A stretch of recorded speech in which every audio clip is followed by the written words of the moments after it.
Cafodd Iesu ei eni ym Methlehem yn Jwdea, yn y cyfnod pan oedd Herod yn frenin.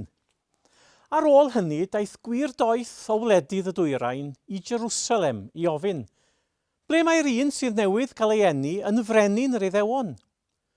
Gwelon ni ei seren yn codi yn y dwyrain, a da ni yma i dalu teyrnged iddo.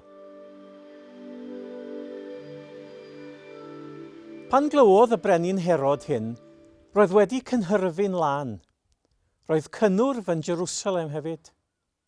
Felly galwodd Herod y prif offeiriaid a'r arbenigwyr yn y gyfraith Iddewig i'w gyfarfod. Gofynnodd iddyn nhw, ble mae'r Meseia i fod i gael ei eni?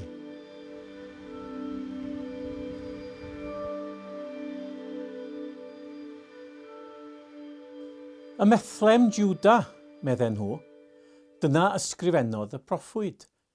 Bethlehem yn hir Jwda. Nid rhyw bentref dibwys yn Jwda wyt ti.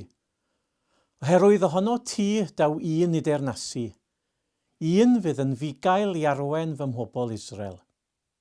Ar ôl cael gwybod hyn, dyma Herod yn galw'r gwir doeth i gyfarfod preifat. Cafodd wybod ganddyn nhw pryd yn union oedd y seren wedi ymddangos.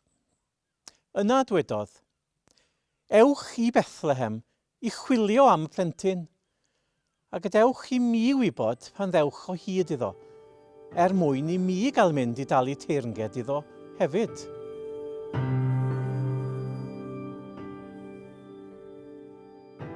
Ar ôl gwrando beth oedd gan y brenin i'w ddweud, i ffwrdd â nhw. Dyma'r seren yn mynd o'i blaen, nes iddi aros uwchben yr union fan lle roedd y plentyn. Roedd e'n wrth i bodd.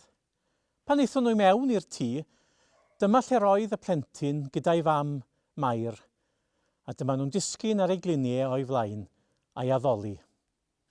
Yna dyma nhw'n agor eu paciau a rhoi anrhegion gwerthfawr iddo.